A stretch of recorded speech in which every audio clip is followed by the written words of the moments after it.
All right, welcome back to LympHit's 2-Minute Tuesdays. Hope everyone's had a great start to the week. Let's get straight into this week's question. Keep the ball rolling, try and keep this to 2 minutes. Today's question comes from the Facebook page from Amy, who asks, can we open up a little bit more about what causes low back pain? So a bit of a loaded question once again, but let's put 2 minutes on the clock and see what we can do. All right, so low back pain, probably arguably one of the number one musculoskeletal injuries and pathologies going around today. Generally, in my experience, so I've been specializing in low back pain and musculoskeletal injuries around the pelvis for the last decade. In my experience, it's usually, 9 times out of 10, it's posture and muscle length tension relationship related. In other words, our length tension relationship between opposing muscles. So for a good example of this, my bicep and tricep are opposing muscles because one controls flexion and one controls extension of the forearm from the humerus. The same thing happens at the hip, and now our hip is sort of like our foundation level for our spine. So if we get too much curve, it can cause pathology because the facet joints of our spine sort of get closer together, and that's called facet joint hypertrophy. But what we're seeing more of these days is that the pelvis tilts backwards, which creates more of a straight spinal column. Now, for those of you out there thinking that the spine is a load-bearing column, it's not. If it was load-bearing, it would be straight all the time. And the reason why it actually has a curve is because it's what they call the spinal engine. It's designed to attenuate our muscles that connect into the spine, attenuate or distribute load out of the spine. So funny side note, when we breathe in, our spine actually lengthens and straightens, and as we breathe out, it shortens and becomes more pronounced. So what's actually happened because of a more sedentary and more seated workplace, our spines are actually tilted backwards, so what would be called posterior tilt, flattening out our lower back, which unfortunately exposes us more to disc injuries, either straight out the back on either side, or in very rare cases, shooting forward into the spinal canal, causing what they call cauda equina syndrome or saddle syndrome.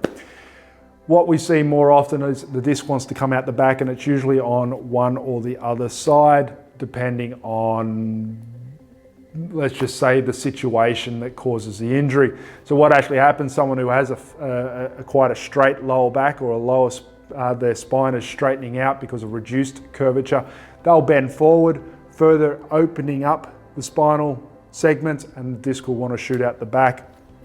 So how do we get around this? Well, at the end of the day, you have to address posture, and you have to address posture from a workplace standpoint, or what you tend to do more of. So it comes back to, basically, I like to use the analogy of a bike wheel. All right, so the bike wheel has all spokes in it, and if I've got a bike wheel that's sort of out of alignment, if I go around and just tighten all the spokes, the bike's still out of alignment.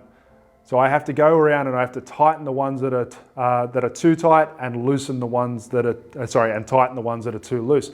Another good analogy of this is sort of like, think about an out of tune guitar. You just don't go and tighten all the strings because it's still going to be out of tune. You have to tighten the loose ones and loosen the tight ones. So the body's very much the same. We have to stretch the tight muscles and strengthen the weak muscles, and that will create balance over a joint. Now, latest musculoskeletal injury research shows us that the imbalance between opposing muscles only has to be 10% before the risk of injury goes through the roof.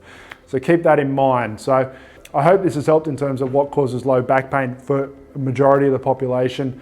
Of course, we didn't touch on things like quite often food allergies.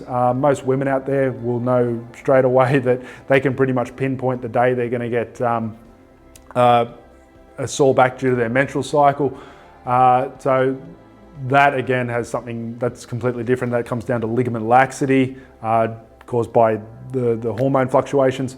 Diet can be caused by the fact that any gastrointestinal inflammation, because of the neurological loop of the body, a lot of the internal organs share a neurological hand, so to speak, with muscles around that area. So quite often people who have gastrointestinal problems, the abdominal wall will start to shut down because your brain will favor organs over muscles because you need organs to survive. So it diverts blood flow to the organs to help them heal.